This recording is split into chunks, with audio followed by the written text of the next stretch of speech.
সম্মানিত আশিক রাসূলের যে কথা বলতে চেয়েছিলাম, তাসাউফের ইসলাম, কলবের ইসলাম, সিনার ইসলাম চিরতরে জগৎ থেকে কয়েক দফায় বিলুপ্ত করা হয়েছে।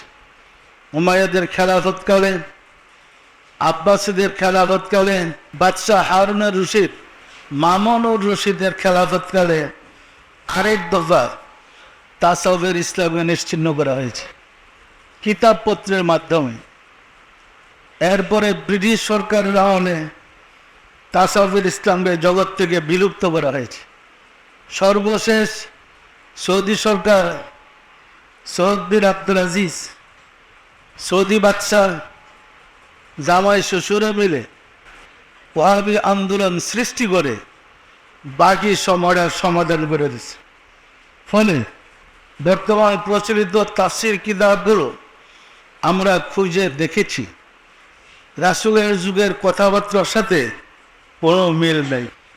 শুনলে আশ্চর্য হবেন, আমি যখন আল্লাহর আকার আল্লাহরে দেখা যায় বলেছি, আমার বাড়িঘর ভেঙে চুরমার করে দেওয়া হয়েছে, কারণ আল্লাহকে দেখা যায় না। আমার বিরুদ্ধে কেস হয়েছে, কারণ আমি আল্লাহকে দেখলাম কেন। তখন আমি আপনাদের মতিঝিলের টিএনটির সামনে রাস্তায় স্টেজ করি প্রকাশ্যে। এর কয়েক সপ্তাহ আগে বোধহয় সংবাদ সম্মেলন করে বলেছিলাম আমি আল্লাহকে দেখেছি। হয়েছে লাগছে ভালো মতো, ট্যাট জোরে আমার বিরুদ্ধে অভিযোগ আমি আল্লাহকে দেখলাম কেন।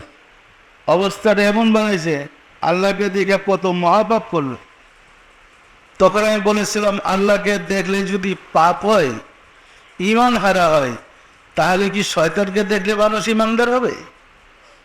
আমি কিন্তু আমার দলিলের উপরে প্রতিষ্ঠিত ছিলেন। হাজারো ঝড় বাড়িঘর লুটতরাজ আপনারা জানেন, দেওয়ানবাগকে জ্বালাইয়া পরে মেসাগর করে দিছে, কোটি কোটি টাকার সম্পদ ধ্বংস করেছে। আর দৈনিক পত্রিকাগুলো মজা পাইছে দেওয়ানবাগের বিরুদ্ধে। মূল কথা হচ্ছে এইগুলা পড়তে করতে দেওয়ানবাগের জাগান শুরু হয়ে এরা তো বাড়াবাড়ি করছে। আমি তো সিরিয়াস কথাবার্তা বলছি, পরিষ্কার না পরিষ্কার নয়। সম্মানিত আশিক রাসূলেরা,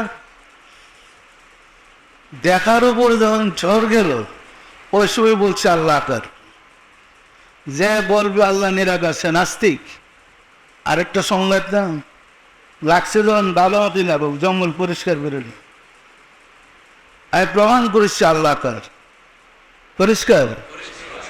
এরপরে লিখেছি আমরা কিতাব, আল্লাহকে সত্যি কি দেখা যায় না? মুখে বলার কিতাব দেখে কিন্তু এক কথা নয়। আল্লাহকে সত্যি কি দেখা যায় না কিতাব প্রকাশ করে লিখেছি আল্লাহ আকার, তাকে দেখা যায় এবং দুই হাতেই তাকে দেখে সেজদা করতে হবে। না দেখা সেজদা করলে শিরক করো। পরিষ্কার কারা সেজদা করলেন দেখবেন না, তো একটা সেজদা করে দিলেন, তো দেখবেন মাটির সেজদা করলেন, তো আপনি শিরক করলেন। এই কথাবার্তা কিন্তু বলছে আমি আল্লাহর আকারের উপরে কথাবার্তা বলছি, লিখেছি, কিতাব লিখে প্রমাণ করেছি, বাজারে ছাড়ছি, যুদ্ধ লাগে আরো লাগো। সর্বশেষ কোরআনের আলোকে জীবন বিধান তাফসিরের ঘোষণা দিয়েছি। প্রথম আমার পরিকল্পনা ছিল কোরআনের আলোকে জীবন বিধান, মানে মানুষের জীবনটাকে কোরআনের আলো দ্বারা কীভাবে আলোকিত করা যায়, বিশ্বভিত্তিক কোরআন থেকে বলে বেরবে। করতে গিয়ে আমার নজরে পড়েছে প্রথমেই আল্লাহ। কারণ আল্লাহরে না চিনলে তার নির্দেশের কি দরকার? যদি আল্লাহকে চিনেন তখন তার নির্দেশ মানতে জাত দিবে, না চিনেন তো আপনি যদি প্রেমই আসবেন। পরিষ্কার গবেষণা শুরু করছে আল্লাহর উপরে। দীর্ঘদিন আমার জীবনের 24টা বছর শেষ, 25 বছর শুরু হয়েছে শুধু আল্লাহকে নিয়ে গবেষণা। এটা কিন্তু সাধুটা নয়, সাধুটা করে আসছে মসজিদের দরবারে চলে আমি দাদা পেয়েছে আমার মুর্শিদ দয়া করে আমাকে যে নিয়ামত দান করেছে, এরা জাতির কাছে উপস্থাপন করতে গিয়ে যুদ্ধ শুরু হয়েছে। পরিষ্কার আমি জানতাম না ঢাকা আসার পরে আমার ধর্মটা চেঞ্জ হয়ে যাবে। আমি তো মোহাম্মদ ইসলাম নামও শুনি নাই জীবনে, শুধু আমি জানি আমাকে নিয়োগ দেওয়া হয়েছে, রাসূল তার ধর্মের জন্য আমাকে নিয়োগ দেওয়া। আর কি করবো, আবার জানি না নিয়োগটা আমি কেমনে বাস্তবায়ন করবো। বুঝিত না। এই সুফিবাদ দিয়ে শুরু হইল প্রথম সুফিবাদ, কারণ রাসূল হেরা গুহায় ধ্যান যে করেছিল এটা সুফিবাদের পর বিশ্ব সুফি সম্মেলন দ্বারা শুরু। সুফিবাদ থেকে 9 বছর সুফিবাদ করার পরে রাসূল যে রাসূল হইলেন এবং রাসূলকে যারা ভালোবাসে তারা যে আসে, এটা প্রমাণ শুরু হইল আশিকে রাসূল দিয়ে। রাসূল কিন্তু রাসূল ততদিন প্রকাশ পায় নাই যতদিন সুফি নাম হয়েছে। হেরা গুহায় 15 বছর ধ্যান করার পরে ওনার কাছে রাব্বুল আলামিন সরাসরি এসে ওই করেছেন। তখনই আল্লাহর নূরের আলো দ্বারা নিজেকে আলোকিত করার পরে মোহাম্মদ ইসলাম শুরু করেছেন। পরিষ্কার পরিষ্কার না? পরিষ্কার না? আমরা কিন্তু সুফিবাদ দিয়ে 9টা বিশ্ব সুফি সম্মেলন করেছি। কোনো কাল্পনিক নয়, কারোর পরামর্শে নয়। আমিও জানতাম না সুফিবাদ আবার কি, কিন্তু সূর্য যেমন আপন গতিতে উঠতেছে, কেউ উঠাইতেছে না, আবার ডুবতেছে, কেউ ঠেলতেছে না, তার গতিতে সে পরিচালিত। আমাকে মহান রাব্বুল আলামিন এবং তার হাবিব তাদের গতিতে আস্তে আস্তে চালাইতেছে, আমিও চলতেছি। চলতে চলতে এসে একটা সময় শুরু হলো ইসলাম 2 ধারায় বিভক্ত, মোহাম্মদ ইসলাম, এজিদ ইসলাম। আমি তো নামও শুরু এজিদ ইসলামকে, কিন্তু আবার আমার দ্বারাই বলাইতেছে। আমি আপনাদেরকে বুঝাইবার জন্য বলেছি, একটা মানুষকে যখন জিনে আসর করে, একটা মূর্খ লোক কিছু জানে না, জিন তার মুখ দিয়ে কথাবার্তা বলতে থাকবে। বলছি না বলে নাই, কিন্তু জিনটা ছেড়ে দিয়ে সে বলতে পারে না কি বলছে। জিন ছেড়ে দিলে আর বলতে পারে না। ওই রকম দেখা গেছে যে একটার পর একটা আমি বলছি, তো কথা তো আর আমার না, কারণ এখানে এসে বসার আগ পর্যন্ত আমি কিচ্ছু জানি না কি বলবো। বসলেই বয়ান শুরু হয়ে যায়।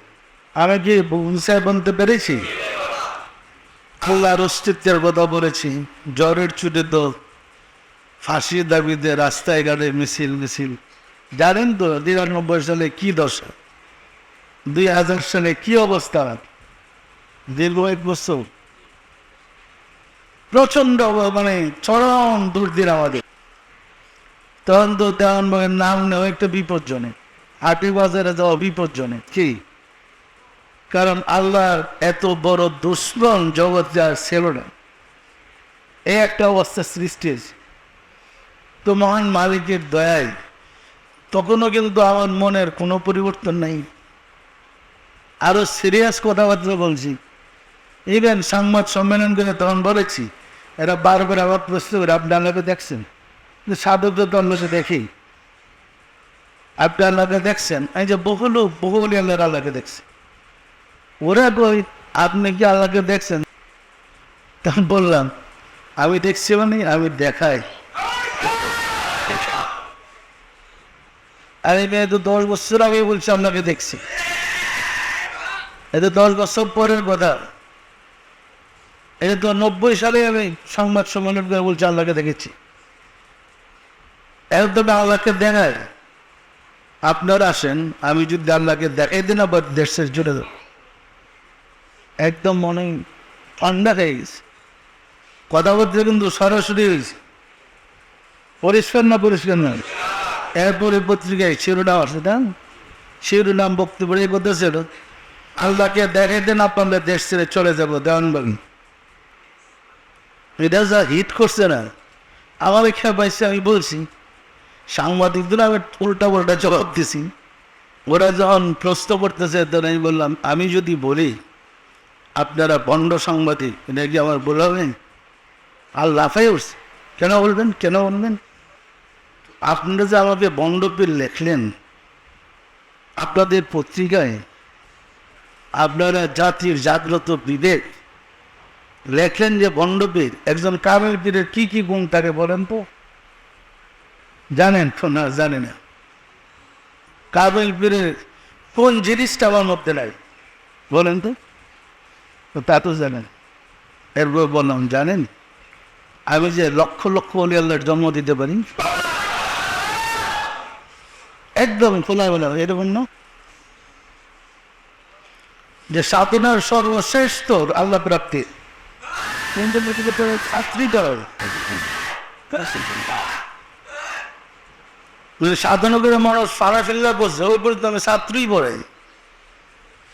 আমি তো লক্ষ লক্ষ লেভেলের জন্ম দিই।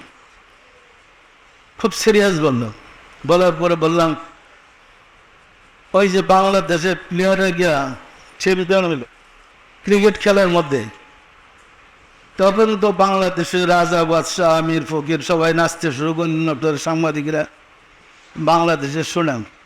আর বাঙালি মায়ের একটা ছেলে আজকে 18 বছর, আজ 18 বছর যাব সারা বিশ্বের অলিদের বাদশা। আপনারা জাতির জাগ্রত বিবেক পুত্রা বলে লাগছেন মণ্ডপীর বানাইতে, আসছে কোনো খবর আপনাদের? খুব সিরিয়াস কথাবার্তা বলছি। তখনই আর গেছে দৈম্যা এবং মণ্ডপীর লেখাটা বন্ধ হয়েছে। সম্মানিত আশেকেরা চুলেরা, এখনো আমি বুঝতে পারছি না আমাদের জীবনে আরো কত ভুল রয়েছে। আর বাল্যকাল থেকে যা শিক্ষা করেছি এটা তো আমার ব্রেনের মধ্যে আছে। কলব থেকে যেটা সাপ্লাই হয় সেখানে মালিকের কথা বা মালিকের পক্ষের কথা, কিন্তু ব্রেন থেকে যেটা আসে এটা তো আল্লাহর কথা নয়। পরিষ্কার, এটা তো লেখাপড়া করে শিক্ষা করেছি। ফলে এখন আমি অনেক বেজালে আছি। আরও যে কত ভুল আছে তাফসীরটা লেখার পরে প্রমাণ করতে পার। পরিষ্কার।